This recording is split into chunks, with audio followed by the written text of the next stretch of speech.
பண்ணியாச்சுன்னா இங்க பிரச்சனை இருக்குன்றது அவர் ஏத்துக்கிட்ட மாதிரி ஆயிரும்ல. இங்க பிரச்சனையே இல்ல. அதான் அவங்களோட ஸ்டாண்ட். இந்த பிரச்சனைகள்லாம் அவரு காரணம்னு நாம யாரும் சொல்லல.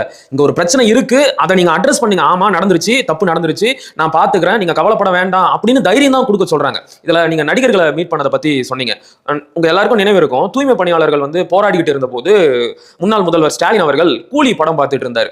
அது வந்து மிகப்பெரிய அளவிற்கு விமர்சிக்கப்பட்டுச்சு. இவரும் கூட விமர்சிச்சார், மக்கள் போராடிட்டு இருக்கும்போது இப்படி பொறுப்பு இல்லாம போய் சினிமா பாக்குறீங்களே அப்படின்னு. இப்போ இதே கேள்வியை உங்களை நோக்கி வைக்கலாம்ல. அங்க மக்கள் பாதிக்கப்படுறாங்க, பெண்கள் பாதிக்கப்படுறாங்க, பெண் குழந்தைகள் பாதிக்கப்படுறாங்க.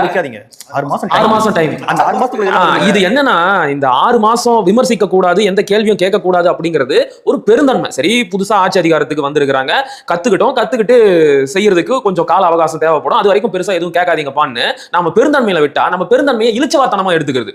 அதை நக்கல் அடிக்கிறாரு. திருச்சி கூட்டத்துல போய் 6 மாசம் பேச மாட்டேன்னு சொன்னாங்க, 6 நாள்ல கேள்வி கேட்க ஆரம்பிச்சிட்டாங்க. இங்க 3 வயசு குழந்தை பாலியல் வன்கொடுமையால பாதிக்கப்பட்டிருக்கு. இப்ப இதனால என்ன பண்ண, அப்படியே 6 மாசம் எதுவும் பேசக்கூடாது, அப்படியே வாய் மூட்டு இருந்து. ஒண்ணு என்னன்னா கிளியரா புரிஞ்சுக்கணும், வேறுபாடு என்னன்னு புரிஞ்சுக்கணும். 6 மாசம்ன்றது திட்டங்களை அமல்படுத்துறதுக்கு 6 மாசம் டைம் கொடுக்கலாம். 6 மாசம் கழிச்சு ஒவ்வொன்னா கேட்போம். நீங்க சொன்ன சிலிண்டர் எங்க, நீங்க சொன்ன 2500 ரூபாய்ங்கன்னு ஒவ்வொன்னா கேட்போம். ஆனா இப்ப லா அண்ட் ஆர்டர் இஷ்யூ இருக்குன்னா அதை பேசிதான் ஆகணும். நான் அதை பேசாம இருந்தா நாளைக்கு நானும் பாதிக்கப்படலாம். இப்ப எவனோ ஒருத்தன் கொல்லப்படுறான்ற போது நம்ம நியூஸ் அதை பாக்குறோம், நாளைக்கு எனக்கும் நடக்கலாம்ல, அப்பயும் நாம இதான் இருக்கணுமா?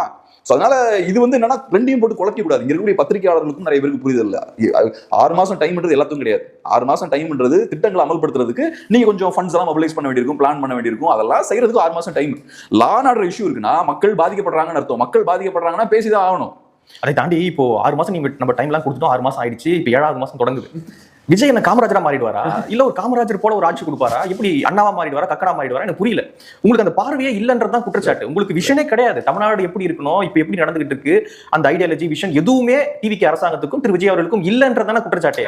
நீங்க 6 மாசத்துக்கு அப்புறம் என்ன காமராஜர் போல ஆட்சி நடத்த போறீங்க, கிடையாதுன்றதுதான். உங்ககிட்ட என்ன கொள்கை திட்டம் இருக்கு இந்த அரசாங்கத்தை நடத்துறதுக்கு, இப்படிதான் நாங்க வந்து செயல்படுவோம் அப்படிங்கிறதுக்கு உங்ககிட்ட என்ன திட்டம் இருக்கு? இப்ப நீங்க